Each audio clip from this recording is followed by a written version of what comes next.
Okay, so I'm making this video to explain how to properly install multifunctional or dual functional angel eye halo lights. So if you watch my first video that I made on this, it was an idea as to how I want to do it, and I didn't have this installed either. So I finally got them installed and everything. So I want to walk you through the steps that I took to get this done. It wasn't that difficult. It's actually kind of simple, but it's just if you had the patience, and I did it by myself, so I didn't have anybody to help me. But if you have somebody assist you, that makes the whole process easier. So the material that I needed was some additional styrofoam because I bought these offline and I paid like $44 for the pair. Hold on a second. I paid $44 for the pair of halo lights, and there's these prongs on the back. It's like it looks like what is it? They're plastic extensions that come out the back of the housing for the angel eye halo lights for positioning. Well, those lined up, but the holes for the actual screws didn't line up. So I went and bought longer screws, which brings me to the styrofoam. I cut the styrofoam down to about that much to give it some distance, so that way when I tried to install the longer screws I would have playroom. And because like if you don't have anything to support it or give you a spacer for distance, then there's no telling like um, there's no you might not necessarily get it aligned, but with a spacer and something to keep a proper distance, you can angle the screws for better positioning to get them in the holes you're trying to get it to. So this is for spacing. I used cardboard for spacing. I had 4 pieces, I only used 2, and this is another piece so I can show you. And then these were the original screws that were in the back. So I went to Home Depot and I bought some longer screws that were similar. Well, the thing about it is on these halo lights upon installation, there's not metal, and there's walls everywhere. Yeah. So there's the housing. It has hold on a second. So on the housing part, because there's the LED lights, and you can go back and reference my first video, and then there's a plastic housing part that's on the back that's going to go to the housing or the plastic on your vehicle, the frame of your vehicle, so to speak. And that's plastic as well, so there's no clear tread, so you'll be creating fresh thread once you start threading the, whatever screw it is through there. So these are very similar, but this one is clearly longer. That's why I bought that, because I wanted it longer. And I have these washers because I wasn't sure if the screw was going to go through, and this is considered to be construction screws. I was going to use some other screws that I had, but they were too long and they were wood screws. But as long as the thread is pretty much similar, because you're going to be threading new lines, it doesn't matter. It's going to catch and it's going to pull. What you don't want to do is keep removing this stuff, because according to these lights, with them being plastic, you eventually wear them out, and you don't want to do that. You want to get it done right the first time. So I use this as a hook, and I'll show you this in a second. And this is a part of the original lighting, the fog lights that were there. So if you have a Jeep Commander like I do, it's not that difficult. They have these little doors for you to come through, like see right here, and then you can use this access to get to the how to get to the housing. See that? Okay, so that's how I got to it. There's probably other ways of getting to it, but I didn't use that route. I just used this route because it wasn't that difficult for me. And you can see the washers clear as day, and the old wires that I connected with the new wires. So, and you can see the styrofoam clear as day too. So I had a lot of speaker wire that I have for years now, and because the wiring gauge wasn't that much different than the wires that were on the halo lights, I just used that to extend it. And you would have to watch my first video because with these halo lights, they have two different lines to operate each lighting. And what I've seen on YouTube is people connecting one light source to your running bar. So whenever you turn on your lights, it'll automatically turn the halo lights on, but they don't have a way of operating each one individually as you choose to. So where I live at, it snows a lot, and from my experience, what people have told me is better to have amber lights for snow, because white lights and LED just reflects off the snow and it's not that good. So what I did was I connected the amber lights, which is on the inner, you can reference my first video. It was an inner line coming out, and then there was an outer wire source coming out. So I suspected that the inner source was for the amber lights that I want to operate when I turn on my lights, my fog lights. And then the other ones I ran a cord inside. So let's get to that process. I'm sorry it took so long. Anyway, so in here, you can probably see it. I'll go to the other side. It's probably a little bit more obvious, because I had something happen to this vehicle, so I have more room here on this side.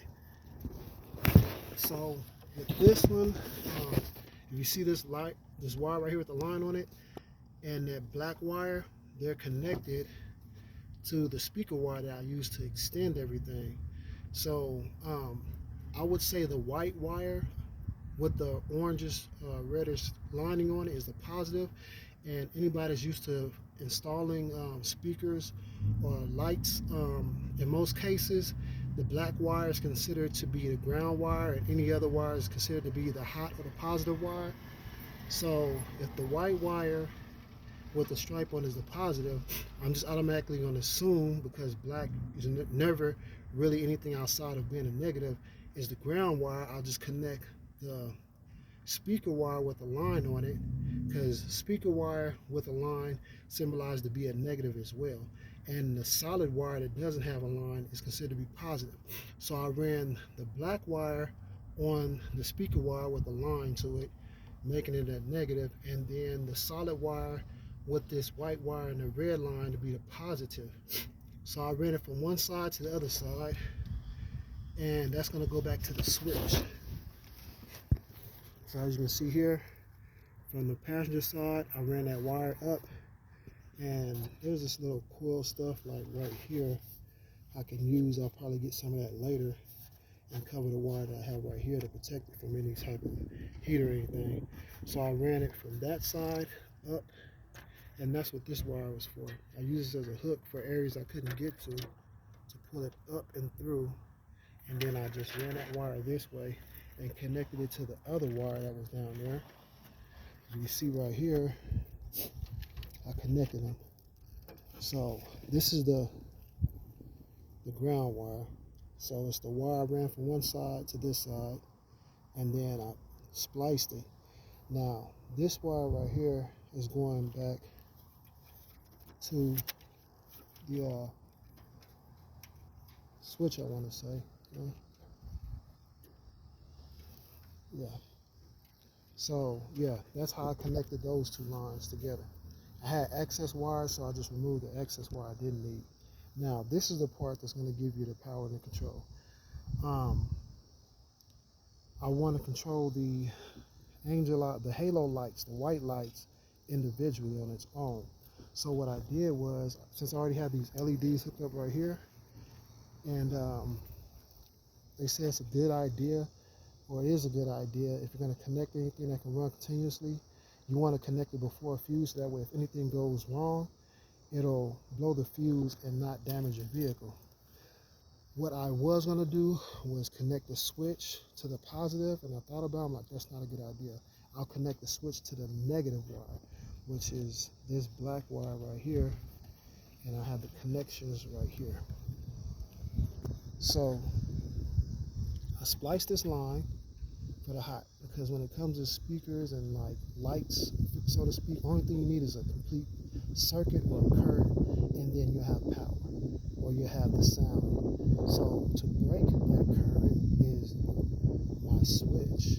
That's why they're not continuously on, because right now my lights should be on and they're not on because I have the switch to break the connection so that it's not operating. So this is the positive wire, and this is going to this line right here, and this line is going inside the vehicle to the switch that I installed. So this wire comes down to right here.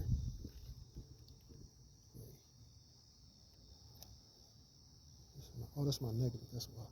Okay, so this positive wire, sorry. Oh, I didn't connect the positive at all. The positive is just going straight to the lights. So it's the ground, the negative, that is going. So where this is spliced right here in the ground, this line is going up. One side is going up to the switch. The switch is the connection to cycle it off and on.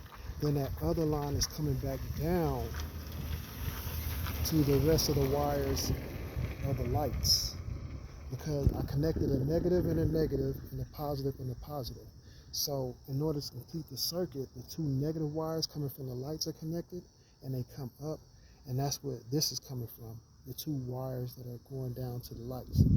This wire is connected to the battery, so that's the break in between the operation of the vehicle right now, or the headlight, the lights. So I'll show you real quick how that works. If anybody has a Jeep Commander or probably a Jeep around this year, maybe a Patriot or Liberty, you should have the same thing. This panel right here, panel goes onto the side. So I'm just gonna I'll just pop this panel off, and back here is gonna be front right here. So what I'm gonna do is install my two switches here. I have one switch for my LEDs I've been meaning to install, the ones that are on my brush guard, and then I have the two halo lights that I installed, and that's going to be a switch too. I wanted the switches to be different because I didn't want to confuse them in any way, shape, form, or fashion. So this switch right here is for the LEDs on my brush guard. This switch right here is for the halo lights, the angel eyes. So I'll show you how it works, or I'll show you in operation. So I'll drill a hole here and install this switch, and I have to get it pretty much perfect. I don't know, I figured this out because this has been on my car for a couple of years now, and this does my LEDs. See, and see how that light comes on? My LEDs are operating.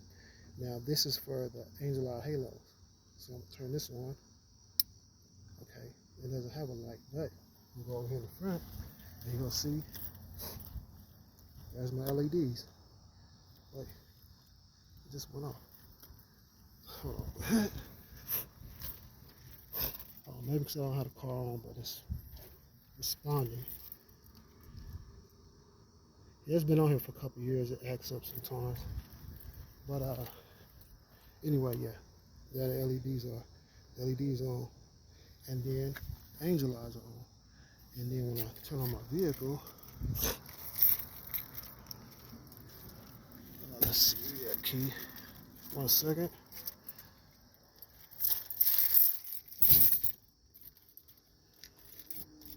A couple keys.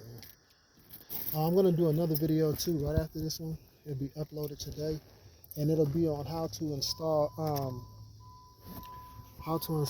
tent with decals to make it last.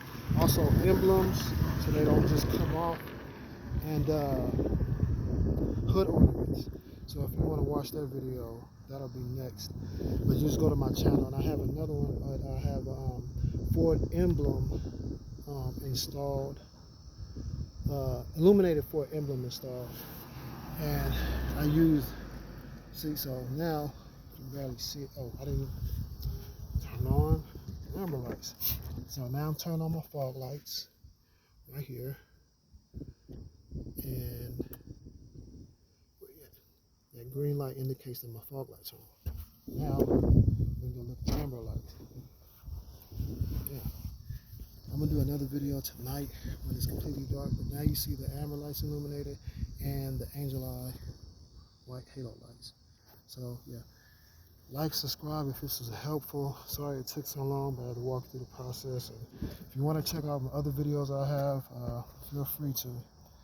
I'm doing China Universal videos. It goes across different vehicles, not just particularly one. So but I do have some stuff for the Jeep Commander as well. But yeah, like, subscribe, please. Have a good day.